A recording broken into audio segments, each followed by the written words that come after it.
Hi folks, I'm Sean McCormack and welcome to the Lightroom blog channel. It's Friday and Photo Friday, but it won't be Friday for much longer here. I've had a very busy day between editing product stuff to get sent off, shooting houses, editing food stuff, and generally just doing 12,000 steps today as well. Yes, tiring. So I'm just going to squeeze in a little video, and it's going to be adding a little bit of flair to some product photography that I've been shooting for my portfolio.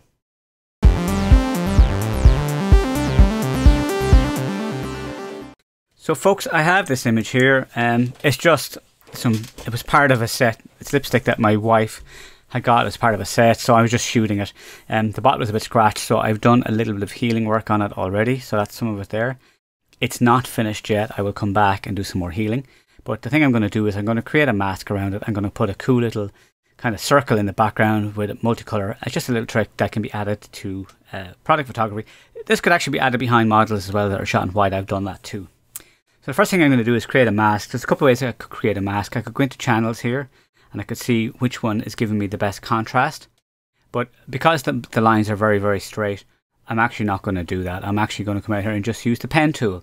And I'm going to be really honest here, folks. I am terrible with the pen tool. Okay? So you're going to see how it's actually not that bad, really. So I'm going to start off at the bottom here. Click in here, and what I'm actually going to do is I'm actually going to zoom in a bit, and you will see the bits where I have still got some mistakes and stuff that's still clean. I'm probably going to use the median tool to get rid of some of those. So you hold down the command key to move, okay? And I'm going to click the next point, and I'm going to click and drag at the same time. Okay, so clicking and dragging allows me to create the curve as I go. Alright, and then if I hold the Alt, you can twist it so that it says it's going to go in this direction. Now I'm just doing this very, very quickly so that I have some kind of a mask. So I'm going to click up top here. Same story, click out and drag to create a little bit of a curve. Just going to move in a little bit there. And some slight curve on that one. So I'm just going to pull it that way a little bit. So this one here kind of does curve in a little bit. So I'm just going to pull that there. Bit of a line here, a line here. I'm not trying to be super accurate with this one. I would probably do a little bit more detail later on if I do decide to go for this kind of a look. Same story here, pulling for the curve. Pulling for the curve, see if we can make it go the way I want it to go. That's roughly there now. Again, like I say, if I was doing this for real, I would probably give it a little, okay, that's gone funny on me now. So I'm just going to undo that and try that again. Actually, if I hold down the Alt and drop this down, it should let me make it go that way a little bit better. No. And here is where I get lost with the pen tool. And what I'm going to do is I'm actually going to hold the command key and drag this over slightly this way. Maybe even put it here. That way my next point can be down here. I can just pull out here instead. You don't need to use it. There's actually a great site to learn how to do the pen tool properly. I'll link to it. I can't remember what the thing is. It's a Bezier curves exercise. That helps with this. So bring this down. So I'm holding down the Alt key to bring this down. No, that doesn't want to go there, so I need to do all of this bendy stuff. Okay. You can go back that way then. No, command. All this stuff is all fun. Undo, undo, undo, undo, undo, undo. So the Bezier curve always wants to go around the other way, so that pulling and dragging is to try and stop it doing that. There we go. Okay, that's more like it. And then if I get this one here, it'll help a little bit. And which one I need? This one here to get it in. Yeah, so that's it. So it's just a matter of alt clicking on them to make them want to fit. Okay, and now down to the bottom of the lid. And into there. This is fairly straight on that section. Slight curve there. Alt click to bring this one to point down. And command click so I can actually move it, or control click if you're on PC. And that one can move out slightly as well. So I think you're getting the idea by now.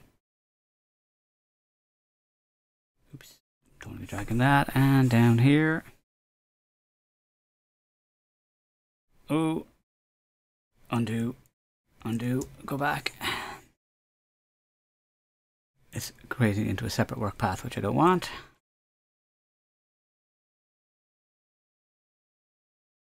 Yeah, get quick curve there. In some ways, sometimes, and let me just click that around so that I can bring this around so the curve is going to go in the opposite direction for me. Okay, and you can come in a bit.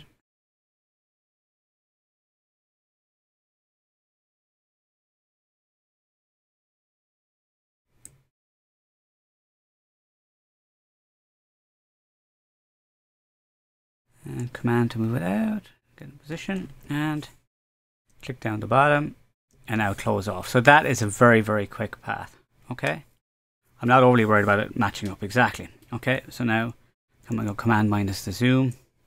So we can see we've made a path. So we go to the path tab, click on this little kind of dot circle, and that turns it into a selection. We go back to our layer, and what I'm going to do is I'm actually going to save the selection for a second. Select. Save selection.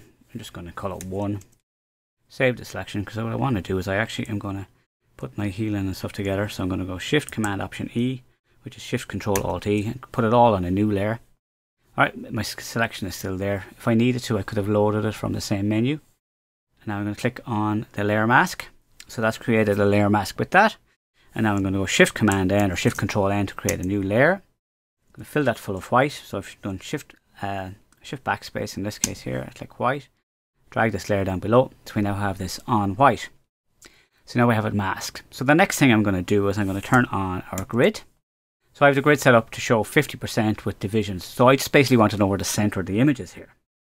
So I'm going to do is I'm going to create a constraining circle using the marquee tool. So I'm going to set it to a circular, elliptical marquee. And by starting here and holding the Shift and Option key or Shift and Alt key and dragging out, I will create a constrained circle around the center. So I'm going to make a fairly big circle. You'll see why in a minute, why I'm doing that. And now I'm going to go to the gradient tool rather. So gradient tool is here, or G for gradient. And I'm going to select the circular tool. Now I selected colors already, but I'm going to show you how I selected them from the default. So I press D for default. If I click on the little swatch, I can choose a color. So I'm going to choose kind of one of the bluey grays that are in this. Click OK. Or I could choose one of the whites, it doesn't really matter. And click X. And now I'm going to choose, hit on the swatch again, I'm going to choose one of the kind of pinky purple. Click OK. So now what I'm going to do is, I think that'll work the way I want it. So if I go into the center here, and I hold down the Shift key, it will force this off at 45 degrees as I go draw upwards. I'll draw right up close and tight.